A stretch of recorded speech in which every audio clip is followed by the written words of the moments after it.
Nobody could explain why the Labrador suddenly slammed his entire body into the teenage girl. One second, she was walking toward the entrance of an abandoned Carnival outside Las Vegas. The next second, she was flat on her back in the desert dirt, while the yellow dog stood over her, barking so violently that people half a mile away later claimed they could hear him. What made it stranger was that the dog had never barked like that before. Not once. Not at people. Not at strangers.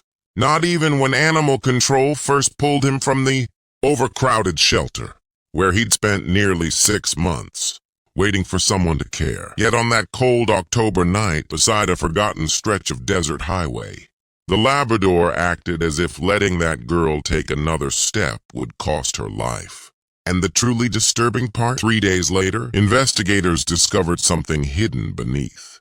The empty carnival that made everyone realize the dog hadn't been stopping her from entering. He had been trying to stop her from disappearing. The story began 30 miles northwest of Las Vegas, far enough from the neon lights that the desert swallowed most sounds after sunset.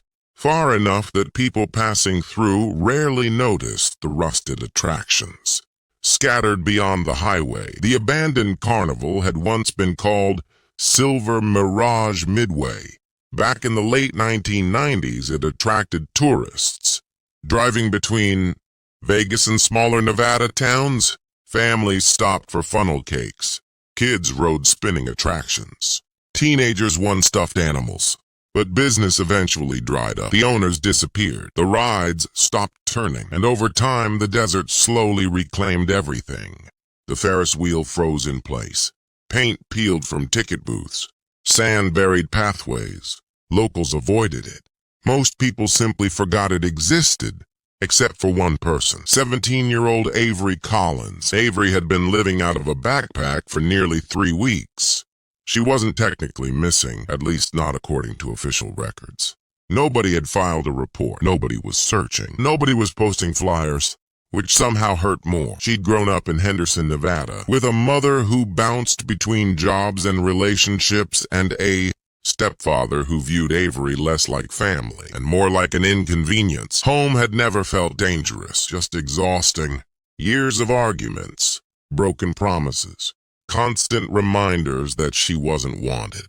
By the time she turned 17, she felt invisible. One night after another screaming match, Avery packed a backpack, grabbed the little cash she'd saved from a grocery store job, and left. At first it felt freeing. Then reality arrived. Money disappeared, food became scarce, trust became dangerous, and loneliness settled in like a permanent shadow. By October, she was sleeping wherever she could. Cheap motels when she had cash, bus stations when she didn't, abandoned buildings when she got desperate. The desert had become both refuge and enemy.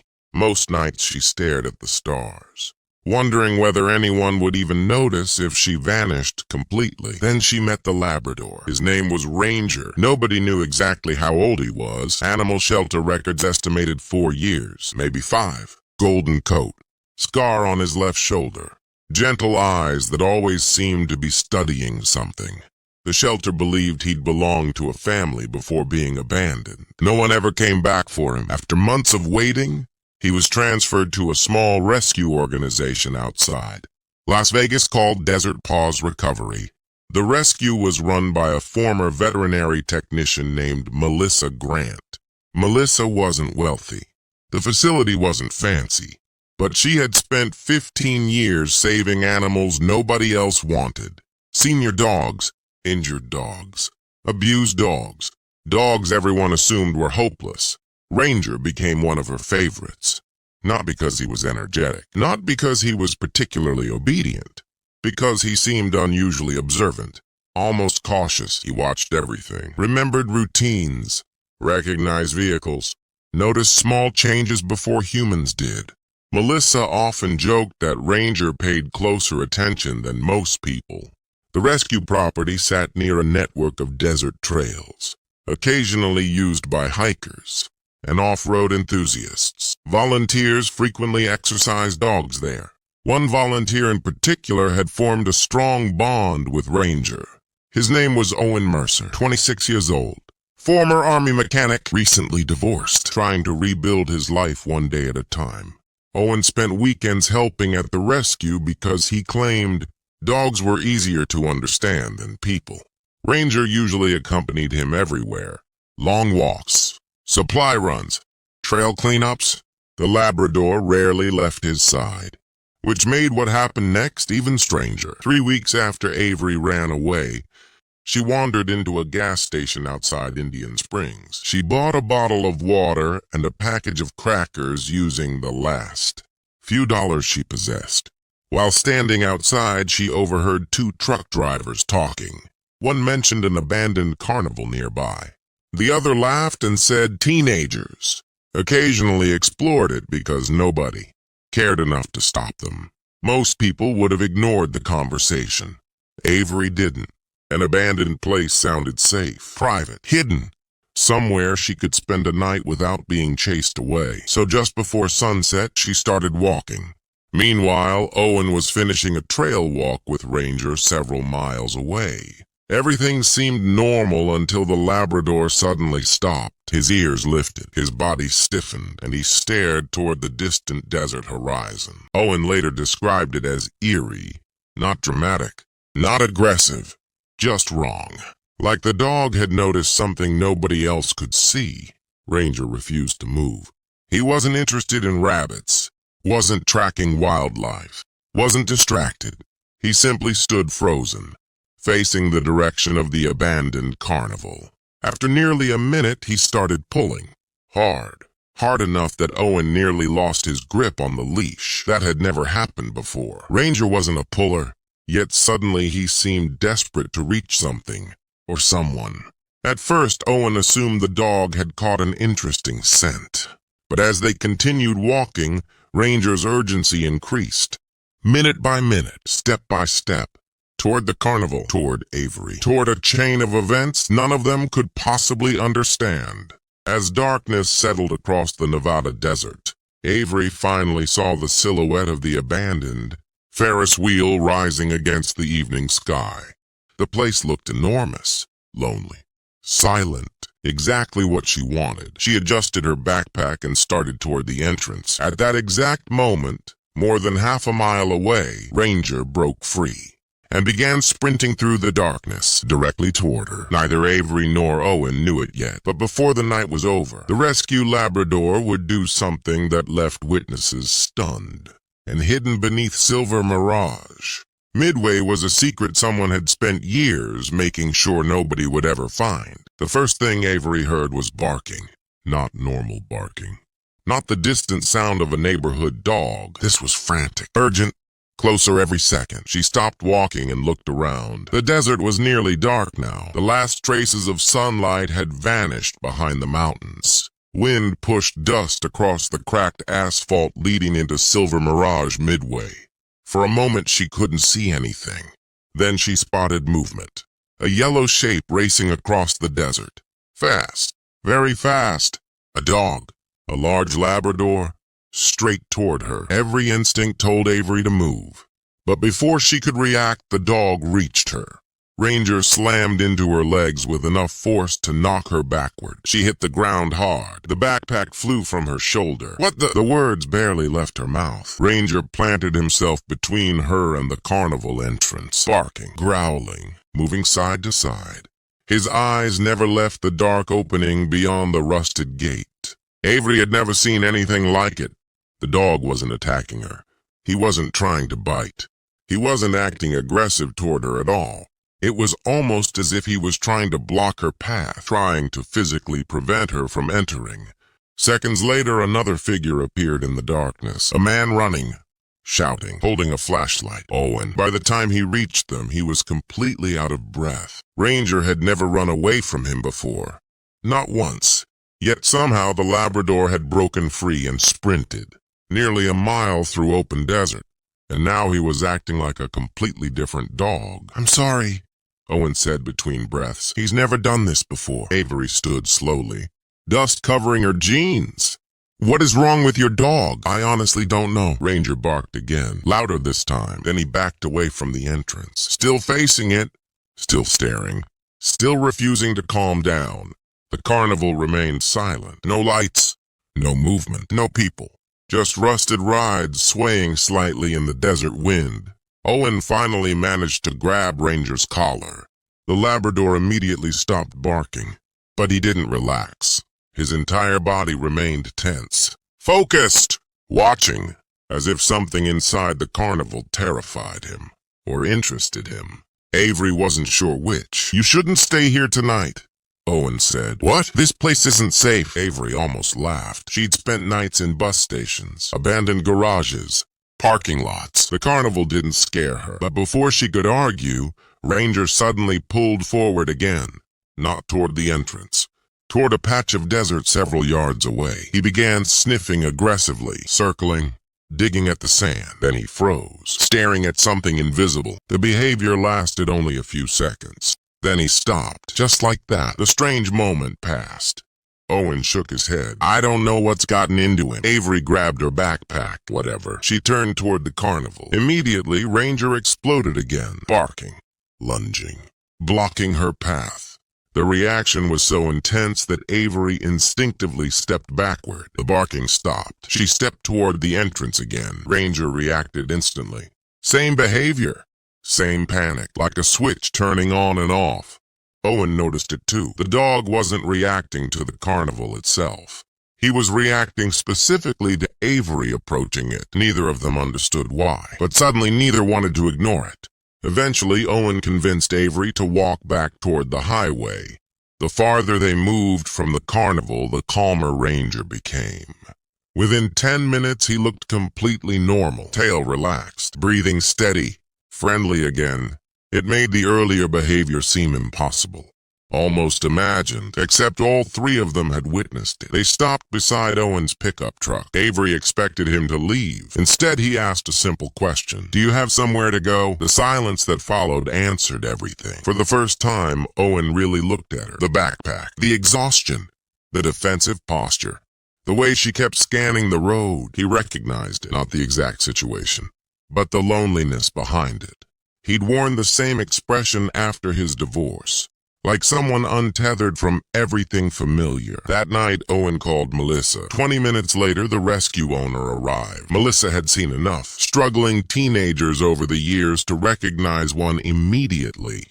She offered Avery a temporary place to sleep in the spare room, attached to the rescue facility. No pressure, no questions, just a bed, a shower, and breakfast. Avery almost refused. Then she remembered she hadn't slept in a real bed in nearly 2 weeks, so she accepted. That should have been the end of the strange night. It wasn't, because Ranger's behavior only became more disturbing. The next morning, Melissa noticed something unusual. Normally, Ranger followed his routine perfectly. Morning walk, food, play yard, rest. Instead, he paced constantly, back and forth, checking doors, checking windows, watching Avery. Not in a threatening way, more like a guard, or a lookout. Whenever Avery moved, Ranger tracked her. When she entered another room, he followed. When she sat outside, he positioned himself nearby. By lunchtime, even Melissa noticed. "He acts like he knows her," Avery laughed. "I've never seen him before yesterday." Melissa believed her, but she couldn't explain the dog's behavior either. Then things became stranger. That afternoon, a volunteer arrived carrying a cardboard donation box. The moment he placed it on the table, Ranger rushed over, sniffed it, and started whining. The sound immediately caught Melissa's attention, because Ranger rarely whined. Almost never. The box contained random donated items. Old blankets, dog toys, leashes. Nothing unusual, yet Ranger wouldn't leave it alone. Finally, Melissa opened the box completely. Buried beneath the blanket sat an old carnival prize, a stuffed blue rabbit. Dirty, faded, probably 20 years old. The volunteer shrugged. "It came with the donation stuff." Melissa picked it up. The toy had a tag attached. Most of the writing was faded. Only 3 words remained readable. "Silver Mirage Midway. The abandoned carnival." Everyone stared. For a moment, nobody spoke. Then Ranger whined again, louder, more urgently. Avery felt a chill run down her spine. The coincidence was too strange. A dog loses his mind outside an abandoned carnival. The next day he becomes obsessed with a toy connected to the exact same place. It didn't make sense. Melissa examined the rabbit. There was nothing special about it. No hidden note, no markings, nothing. Eventually she placed it on a shelf. Ranger sat beneath it for nearly an hour, watching, waiting, as if the toy mattered.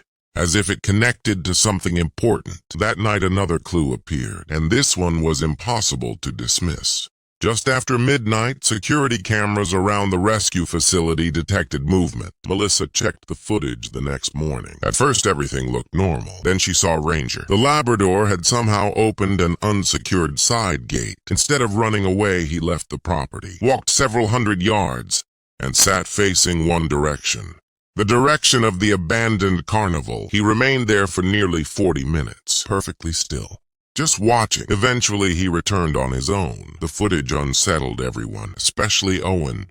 Dogs behave strangely sometimes, but not like this. Not repeatedly. Not with this level of focus. Something was drawing Ranger towards Silver Mirage Midway. Something powerful enough to override years of training, and nobody knew why. 3 days later, Avery made a decision. She wanted answers. So did Owen. So did Melissa. The carnival was abandoned. Empty. Harmless. At least that's what everyone assumed. Which meant there was only one way to figure out what Ranger was trying to tell them. They would go back, together, in broad daylight, search the property, and finally discover what existed inside. Silver Mirage Midway that had captured the Labrador's attention. What they didn't know was that the first clue waiting for them had been hidden for almost 12 years, and once they found it, the mystery would become far larger than anyone imagined. That afternoon, a volunteer arrived carrying a cardboard donation box. The moment he placed it on the table, Ranger rushed over, sniffed it, and started whining. The sound immediately caught Melissa's attention, because Ranger rarely whined. Almost never. The box contained random donated items. Old blankets, dog toys, leashes. Nothing unusual, yet Ranger wouldn't leave it alone. Finally, Melissa opened the box completely. Buried beneath the blanket sat an old carnival prize. A stuffed blue rabbit. Dirty, faded, probably 20 years old. The volunteer shrugged. It came with the donation stuff. Melissa picked it up. The toy had a tag attached. Most of the writing was faded. Only 3 words remained readable. Silver Mirage Midway. The abandoned carnival. Everyone stared. For a moment nobody spoke. Then Ranger whined again. Louder. More urgently.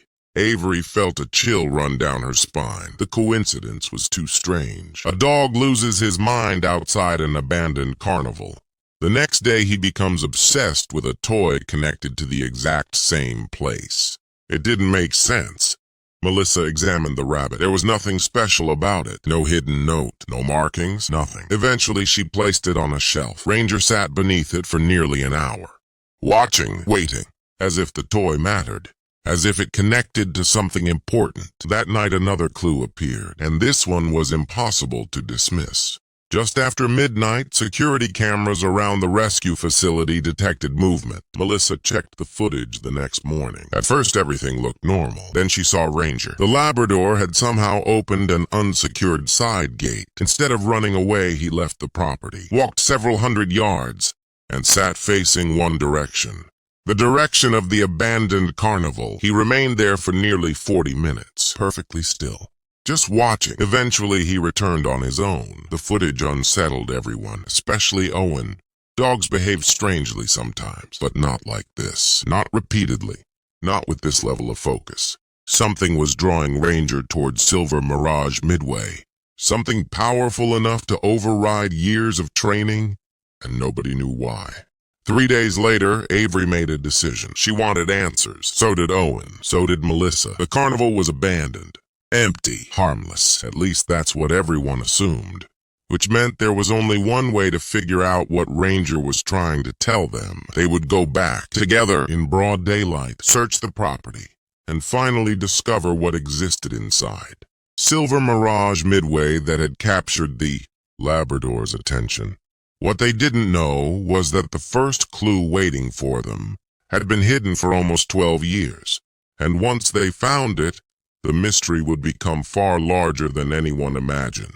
2 days later, just after sunrise, Owen parked his pickup beside the rusted entrance of Silver Mirage Midway. The abandoned carnival looked different in daylight, less frightening, more depressing.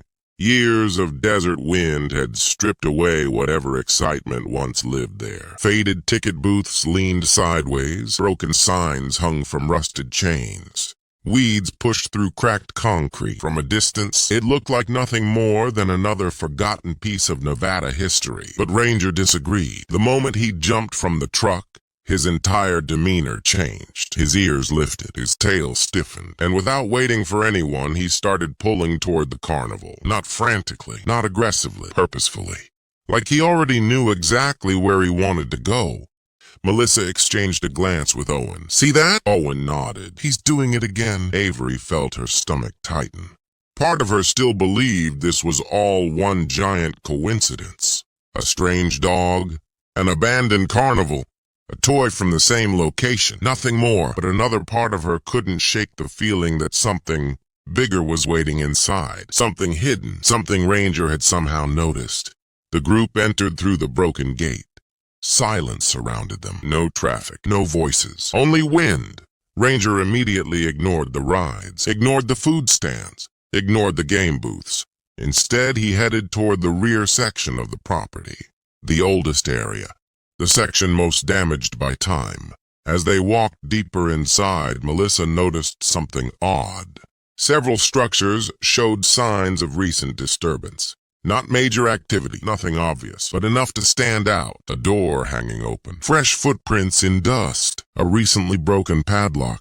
Someone had been here, maybe recently, maybe not. Still, it was enough to raise questions. "Probably teenagers," Avery said. "Maybe," but Melissa didn't sound convinced. Ranger continued moving, past a collapsed funhouse, past a rusted carousel, past a row of abandoned game stalls. Then suddenly he stopped, directly in front of an old ring-toss booth. The structure barely remained standing. Paint peeled from every surface. Half the roof had collapsed, yet Ranger refused to leave. He sniffed intensely around the back wall, circling, whining, scratching. The group searched the area. At first they found nothing. Then Owen spotted something wedged beneath a loose wooden panel. A metal lunchbox, old, dust-covered, locked. The discovery instantly changed the mood.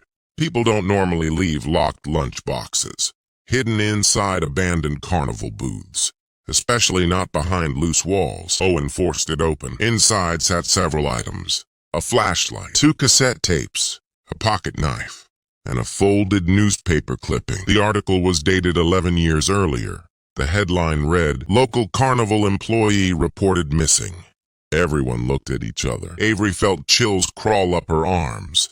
The article described a 22-year-old maintenance worker named Ethan Doyle. According to the story, Ethan vanished during the carnival's final season. Police suspected he simply left town. No evidence of foul play had ever been found. No body, no witnesses, nothing. The case eventually went cold. Melissa stared at the clipping. "You think this belongs to him?" "Maybe," Owen said, "but why hide it here?" Nobody had an answer. The discovery immediately created a new mystery. Was Ranger connected somehow to a missing person from 11 years ago? That sounded impossible. The timelines didn't even make sense. Ranger wasn't old enough. The theory fell apart instantly. Still, the newspaper clipping raised questions that couldn't be ignored. And it wasn't the last strange thing they would find. As they continued searching, another clue appeared, this time inside the abandoned arcade building. Most of the machines had been stripped years earlier. Only broken shells remained. But near the back wall, Avery discovered something unexpected. A sleeping area. Not old, recent, very recent. Blankets, water bottles, food wrappers. Someone had been staying there within days, possibly hours. The discovery triggered immediate concern. Maybe the carnival wasn't abandoned after all. Maybe someone was living there. The possibility suddenly explained the footprints, the open doors, the broken locks, and perhaps even Ranger's behavior. For the next hour, that theory dominated everyone's thinking. Maybe the dog had smelled a squatter. Maybe someone dangerous occupied the property. Maybe Ranger was simply reacting to human activity. For a while, the explanation seemed perfect, logical, simple, believable. Then it collapsed because they found the squatter, and he wasn't the mystery. Near noon, an older man emerged from behind a maintenance building carrying a bicycle. His name was Calvin Rhodes, 63 years old, homeless. Harmless. Embarrassed, Calvin admitted he occasionally slept inside the arcade when temperatures dropped at night. He had been doing so for months, but after speaking with him, it became obvious he wasn't connected to anything suspicious. He knew nothing about Ethan Doyle, nothing about the lunchbox, nothing about hidden areas beneath the carnival. Most importantly, Ranger barely reacted to him. The Labrador greeted Calvin politely and then lost interest. If Calvin were the reason for the dog's obsession, Ranger would have shown it. Instead, he acted disappointed, as if this wasn't who he was searching for. The false lead wasted hours, but it revealed something important. Whatever had captured Ranger's attention wasn't obvious. It wasn't the homeless man. It wasn't recent visitors. And it wasn't simply human scent. Something else remained hidden, something deeper. The next clue arrived unexpectedly. As the group prepared to leave, Avery wandered toward the Ferris wheel. She wasn't looking for anything. Mostly she wanted a moment alone. The entire day had felt strange, heavy, like invisible pieces were slowly moving into place. Near one of the wheel's support beams, she noticed carved initials. Dozens of them. Most were old. Typical teenage graffiti. Then one set caught her attention. AD. Beneath the letters was a date. The same year Ethan Doyle disappeared. Avery called the others over. Owen studied the carving. It could be anybody. Maybe. But Melissa wasn't convinced. The timing bothered her. The lunchbox. The missing employee. Now initials connected to the same time period.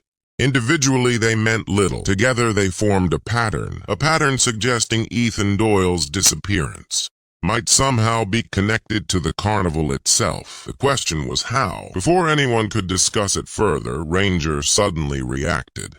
His head snapped toward the northern edge of the property, a section filled with maintenance buildings and storage structures. He froze, watching, listening. Then he took off running, faster than anyone had seen all day. The group chased after him, past storage sheds, past equipment yards, past piles of rusting carnival parts. Finally, Ranger stopped beside a locked maintenance warehouse, a building everyone had ignored earlier. The structure looked ordinary, just another abandoned storage unit. Yet the Labrador refused to leave. He barked, scratched, whined, then barked again. Melissa examined the door. A heavy chain secured it shut.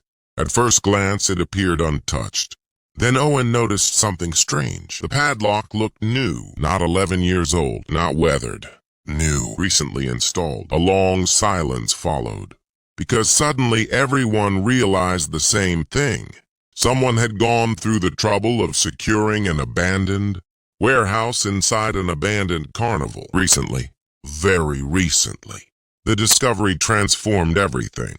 The mystery was no longer about old newspaper clippings, or forgotten employees, or strange coincidences. Someone was actively protecting something inside that warehouse, and for reasons nobody understood. Rangers seemed determined to get inside. What they would discover beyond that locked door would connect a missing employee, a decades-old carnival secret, and a danger that had remained buried beneath Silver Mirage Midway for years. But first, they needed to figure out who had locked the warehouse, and whether that person knew they were getting close. The drive back from Silver Mirage Midway should have answered questions. Instead, it created dozens more. Nobody spoke much. Owen focused on the road. Melissa stared out the passenger window. Avery sat in the back seat beside Ranger, replaying the day over and over in her mind. The missing employee, the hidden lunchbox, the carved initials, the recently installed padlock. None of it fit together. Most abandoned places collected dust. This place seemed to be collecting secrets, and somehow a rescue Labrador had become the only one pointing directly toward them. That evening, Melissa made a decision. Instead of speculating, they would learn everything they could about Ethan Doyle. If his disappearance connected to the carnival, his history might reveal why. The search began online. Old newspaper archives, county records, public reports. Most information was limited. Ethan Doyle had grown up in Nevada, worked maintenance jobs, had no criminal record, no known enemies, no history of violence. Friends described him as reliable and quiet, the type of person who fixed problems without complaining. Then one article caught Avery's attention. It wasn't about Ethan's disappearance. It was published 6 months before he vanished. The story mentioned Silver Mirage Midway facing serious financial problems. Attendance had collapsed. Ownership disputes had emerged. Several employees reportedly complained about unpaid wages. Most readers would have skipped over the article. Avery didn't. She read it 3 times. One name appeared repeatedly. The Carnival's final owner, a businessman named Randall Voss. According to reports, Voss purchased the struggling Carnival shortly before its closure. Afterward, he seemed to disappear. No interviews, no public statements, almost nothing. Melissa frowned. That's strange. What? Look at this. She pointed at her screen. Randall Voss seemed to vanish from public record shortly after the Carnival shut down. Not completely, but enough to stand out. Business licenses ended. Property filings stopped. Addresses changed repeatedly. It was as if he deliberately erased his trail. That discovery bothered everyone, not because it proved anything, because it raised another question.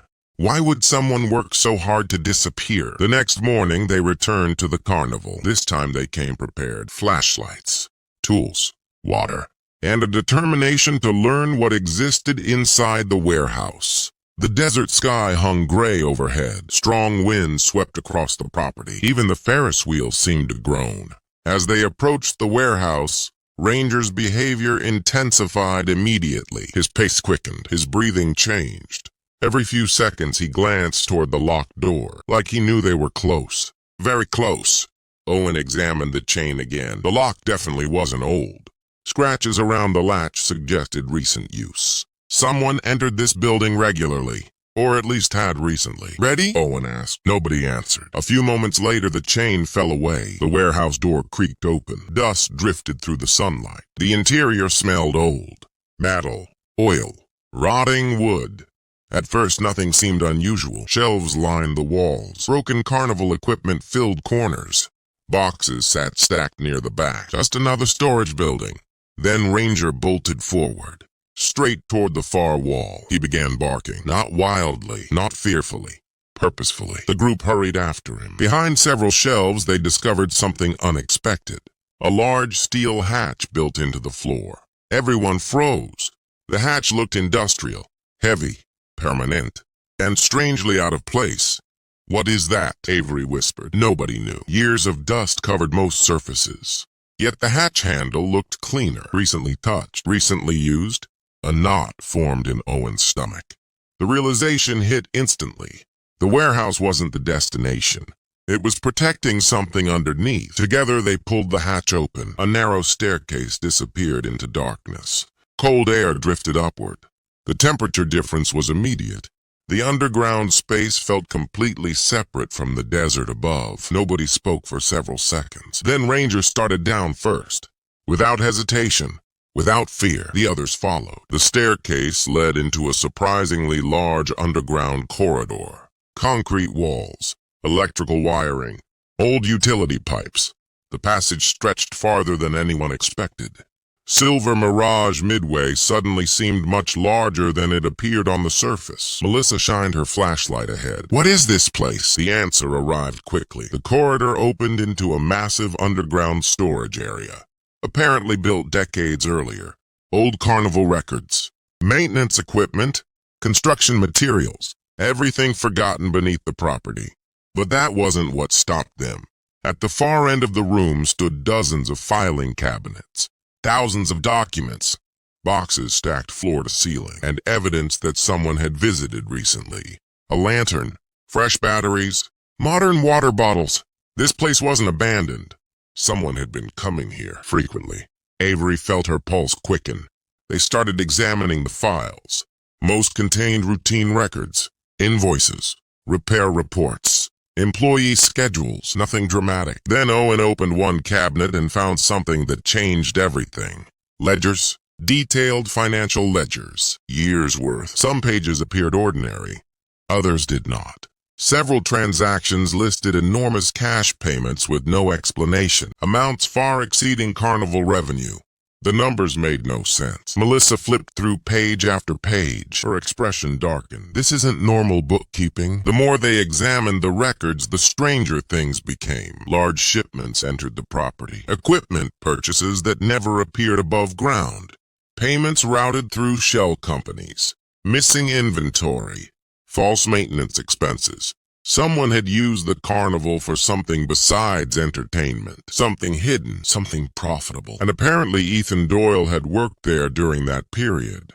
Suddenly his disappearance looked very different, not random, not accidental, potentially connected. Then Ranger found something else, a small office hidden behind a storage partition. Inside sat a metal desk, a chair, and a locked filing cabinet. The cabinet required considerable effort to open. When it finally gave way, dozens of folders spilled onto the floor. Most contained photographs. Old photographs. Many showed Carnival employees, visitors, maintenance crews. Nothing unusual until Avery discovered one specific image. She held it beneath the flashlight beam. Her breath caught instantly. The photograph showed Ethan Doyle standing beside another man, a man later identified as Randall Voss. But that wasn't the shocking part. The shocking part was the date. The photograph was taken 3 weeks after Ethan supposedly disappeared. Nobody spoke. The silence felt deafening. According to official records, Ethan vanished before this photo existed. Yet there he was, alive, standing beside the Carnival owner, smiling. The implication hit like a hammer. The original investigation had been wrong, completely wrong. Ethan had not disappeared when authorities believed. Someone had lied. Someone had hidden the truth. And whoever did it had successfully buried that fact for more than a decade. Then another discovery raised the stakes even higher. Tucked behind the photograph sat a folded map. An engineering map, detailed, precise, showing underground sections of the property. Several areas were marked in red ink. One marking circled a location far beyond the storage room, deep beneath the northern edge of the Carnival, near terrain that no longer appeared on modern maps. Next to the marking, someone had written 2 words, "Keep sealed." A chill swept through the room. Nobody knew what the warning meant, but Ranger reacted immediately. The Labrador began whining, pacing, staring toward the direction indicated on the map. The same direction, over and over. It wasn't random. He wanted them to go there. Now, as if that location mattered more than everything else they'd found. Owen folded the map. "We need to see what's there." Melissa hesitated. For the first time since this began, genuine fear appeared on her face. Because the deeper they went, the less this felt like a forgotten mystery. Someone had hidden evidence. Someone had maintained access to the underground structures. Someone had installed new locks, and someone might still be visiting. The realization became even more disturbing moments later, because while preparing to leave the underground office, Avery noticed something lying beside the doorway. A footprint. Fresh. Perfectly preserved in a thin layer of dust. Not years old. Not months old. Recent. Extremely recent. Maybe a day, maybe less. The footprint meant only one thing. They weren't alone in the mystery. Someone else had been underground very recently. Someone who knew exactly what was hidden beneath Silver Mirage Midway. And if that person discovered that strangers were getting close to the truth, there was no way to predict what they might do next. Meanwhile, Ranger stood staring toward the sealed location marked on the map, whining softly. Waiting, as if everything he had done since the night he knocked Avery away from the Carnival entrance had been leading to that one place, and whatever existed there was about to reveal the real reason. Ethan Doyle never came home. Nobody slept that night. Not Owen, not Melissa, and certainly not Avery. The discoveries beneath Silver Mirage. Midway had transformed a strange dog story into something far more unsettling. A missing employee who hadn't disappeared when authorities believed. Secret underground facilities. Financial records that suggested criminal activity, fresh footprints, and a sealed location hidden deep beneath the Carnival. Most disturbing of all was Ranger's certainty. From the very beginning, the Labrador had acted as though something important remained buried there. Not physically buried beneath dirt, buried beneath years of lies, years of forgotten history, years of silence. The next morning, the group returned before sunrise. This time, they notified authorities about the underground structures and suspicious records. But after years of neglect, the county moved slowly. An investigator agreed to visit later that afternoon. A later visit wasn't good enough. Not anymore. If someone was still accessing the tunnels, evidence could disappear. So they decided to make one final trip underground before officials arrived. The desert was unusually quiet. Dark clouds covered the sky. Strong winds pushed sand across the empty Carnival grounds. As they entered the warehouse, Ranger moved faster than ever before. No hesitation, no uncertainty. He led them directly through the underground corridor, past the storage rooms, past the hidden office, toward the northern section marked on the map. The farther they walked, the older the tunnels became. Concrete gave way to rough stone. Electrical wiring disappeared. The passage narrowed. At times it looked less like part of a carnival and more like something much older. Something that existed before Silver Mirage Midway was ever built. Then Owen remembered something. Mining. Decades before the Carnival arrived, portions of this region had contained small exploratory mining operations. Most failed quickly. Many were abandoned. The realization changed everything. What if these tunnels weren't built for the Carnival? He asked. Melissa looked around. You think they're old mine tunnels? It would explain the location. It also explained the warning on the map. Keep sealed. Suddenly, those words sounded less mysterious and more practical. Still, someone had gone through enormous effort to hide this place. That part remained unexplained. After nearly 20 minutes of walking, the tunnel opened into a massive underground chamber. Everyone stopped. The room was enormous, far larger than anything they expected. Ancient support beams stretched overhead. Rust-covered equipment sat abandoned in corners. Parts of the ceiling had collapsed long ago, but something else immediately caught their attention. The chamber wasn't empty. A small modern generator sat against one wall. Fuel containers stood nearby. Battery-powered lanterns rested on shelves. Recent supplies. Someone had definitely been using the space. Very recently. Avery's pulse quickened. Whoever had left the footprint had been here. Maybe yesterday. Maybe even last night. Then Ranger began barking. Not at the supplies, not at the equipment, at a section of wall near the rear of the chamber. The Labrador ran toward it and started scratching furiously. Owen approached. At first he saw nothing unusual. Then his flashlight revealed fresh mortar, a patch of stone that didn't match the surrounding rock. The wall had been altered, sealed. His stomach dropped. No way. Melissa slowly stepped closer. The repaired section wasn't old. Someone had closed it intentionally. The realization was horrifying. Together they examined the area. The stonework wasn't professional. It looked rushed, temporary, as if somebody wanted to hide something quickly. Very quickly. Nobody wanted to say what they were thinking, but everyone was thinking it. A hidden wall. A missing employee. Fresh evidence. The connection felt unavoidable. After several tense minutes, Owen managed to loosen part of the stonework. Then another section. Then another. Dust filled the air. Pieces of rock fell away. Behind the wall appeared a narrow cavity, and inside the cavity lay the answer to a mystery that had haunted Silver Mirage Midway for more than 11 years. It wasn't a body. At least not in the way they expected. Instead, they found a metal lockbox. Old. Damaged, hidden carefully behind the sealed wall. For several seconds, nobody moved. The discovery felt almost anticlimactic. Then Owen opened it. Everything changed.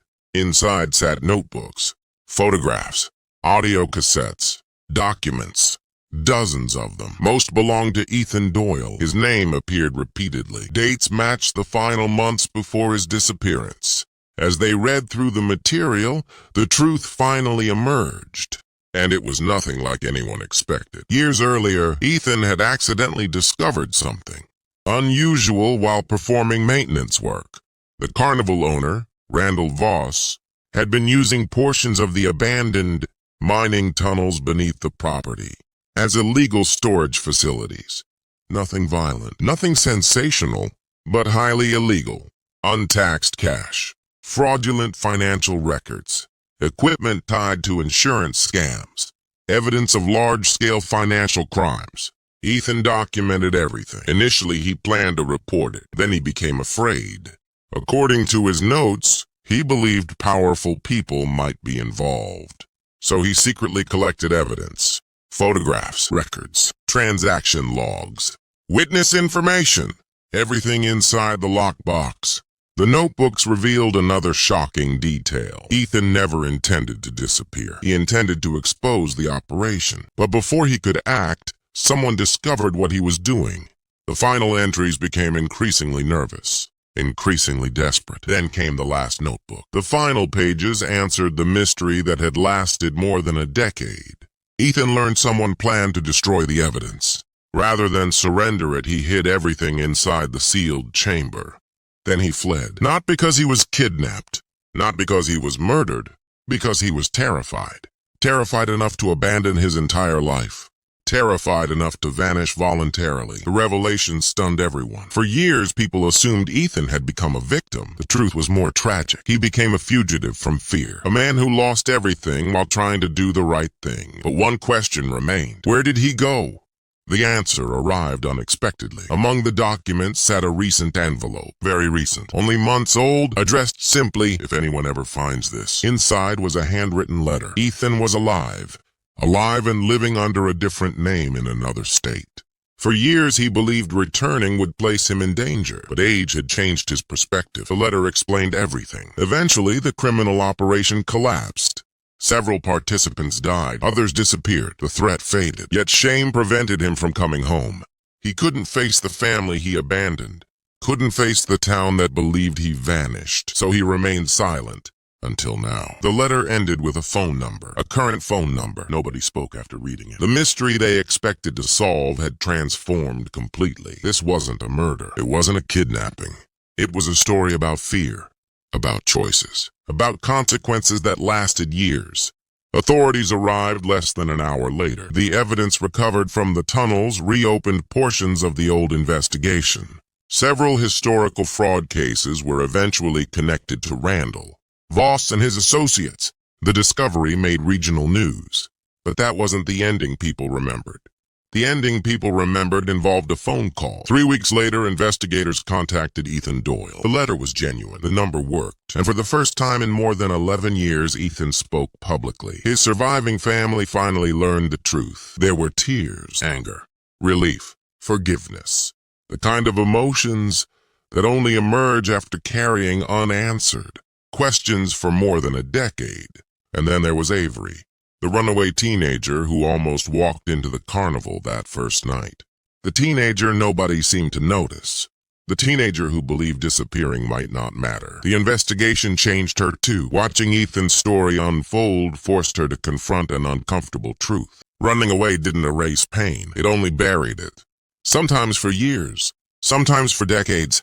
With Melissa's support, Avery eventually contacted her mother. The conversation wasn't perfect. Healing rarely is, but it was a beginning, a real one.